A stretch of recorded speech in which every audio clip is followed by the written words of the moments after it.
Hello and welcome to Simply Awake. I'm John Labman, and today is Monday, January 6th, 2025, recording from Hollycong, Pennsylvania in the United States. Today I want to talk about fear. Why fear?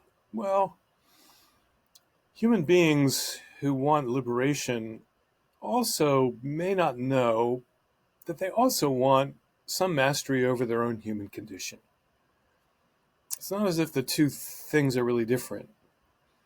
Liberation does mean living in the present moment, in the eternal now, in the sense of infinity, no time and space,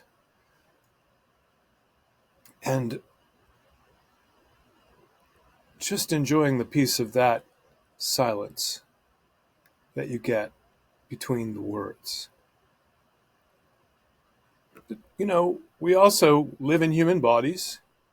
These human bodies are what experience liberation, you might say, although all definitions are lost eventually.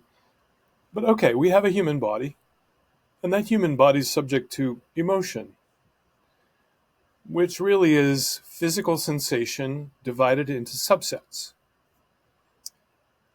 So most of us know what fear feels like. Fear feels like a rush of adrenaline. Sometimes we'll feel it right off the top of our kidneys from the adrenals, like a substance rushing through the body, speeding up our pulse, making us sweat more, speeding up our respiration, heightening our blood pressure. Sometimes we like it as an excitement.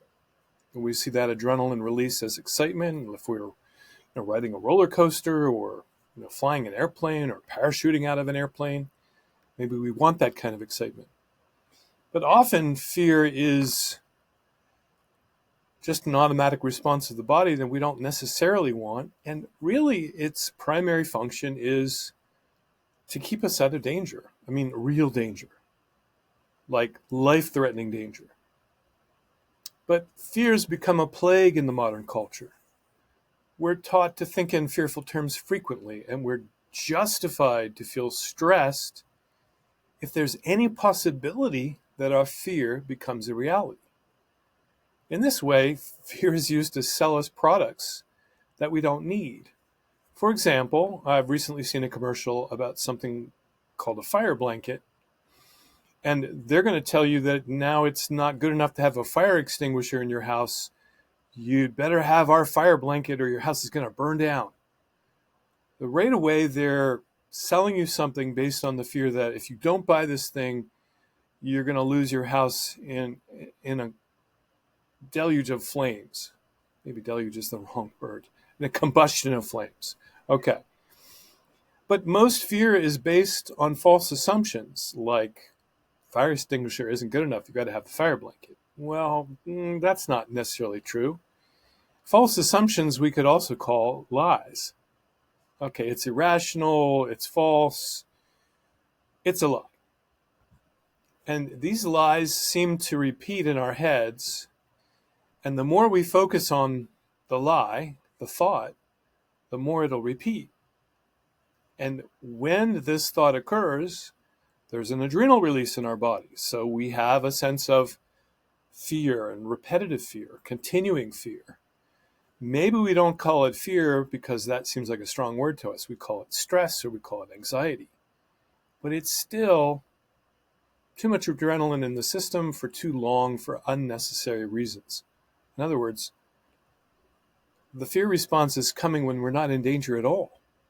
A new acquaintance of mine has an expression that she calls the 2-minute rule. And she says, well, if it can't kill you in 2 minutes, then it's an irrational fear. In other words, you don't really need to be afraid of whatever it is you're thinking of that's creating fear for you.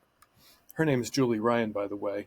AskJulieRyan.com is her source of podcasts, and I was delighted to be on her show not too long ago. But, Julie's calling them out, and I call them out as lies. For instance, there's a hysterical fear like, oh my God, there are aliens building bases on the dark side of the moon so that they can invade the Earth and kill us all. Okay, well, that's kind of an obvious exaggeration, and you could kind of recognize that as pretty likely to be a lie. But some people are going to be building shelters in their backyards in case that happens, because they really begin to believe that. Of course, if aliens really wanted to kill us, they'd probably just vaporize the planet, honestly, right? I mean, the kind of technological beings that we think these aliens are probably could vaporize the planet. So if they haven't done it already, they're probably not going to do it. All right, guys. Right. So, let's put that one aside because that's the most obvious hyperbole or exaggerated fear. But we might have another fear like, oh my God, my partner's spending all the grocery money this week on weed, marijuana, Mary Jane, or whatever you want to call it. We used to call it dope in my day, but now dope means heroin, which is, God, okay, that's something to really be afraid of. All right. But the only real valid fear is like this one. I'm walking across the street against a traffic light, and I'm getting the horn from an 18-wheeler that's about to hit me if I don't get out of the way. That's called imminent danger of death. That's why we actually have fear in our bodies. We're supposed to be able to run away or fight some kind of threat to our lives.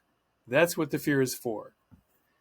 Otherwise, fear is irrational, not based on truth. It's nonsense. It's not based in the senses, seeing, feeling, tasting, touching, smelling. It's based in some hokey idea we have, not in our senses. So I call this nonsense, as you know by now, if you've watched any of these videos. Nonsense means it's not happening in my sensory fields of awareness. Okay. So do I really want to be living my life full of unnecessary fear that's based on a lie? Even if I call it stress or anxiety? Well, I might be used to that, and that might be familiar to me. But if I'm going to operate in the world in a fashion that shows liberation is a reality and liberation is possible, I want to have enough mastery of my human life to know when my mind is automatically generating some false thought that's creating some kind of stress or fear response. And I want to do what I call thought busting, or bust that thought. And also, I want to let that fear dissipate. I don't want to pay attention to it. I just want to see it for what it is. It's based on a falsehood. It's a lie. It's unnecessary suffering. I don't need it. It's not good for anything. It's good to make me miserable. Or maybe it's good to make me feel like I'm used to feeling. I'm paradoxically afraid to let go of fear because I won't know who I am without it. But I'm telling you all, much better to live without fear, without stress, without anxiety, except when you're actually in danger of losing your life or of being injured. Otherwise, the fear is altogether unnecessary. It's only used to manipulate you or sell you products. So there's a little piece for you today from Simply Awake and me, John Labman, over here in Hollycong, Pennsylvania. Hope you're having a lovely day and enjoying this. I guess it's the first full week of the new year, 2025. Of course, all that's somebody's idea of a calendar made up at some point in history. So all of it is relative. Enjoy the eternal present moment of now and your sense of infinity as you walk out into the world and disappear into the blue sky. That's what liberation begins to feel like. Bye for now.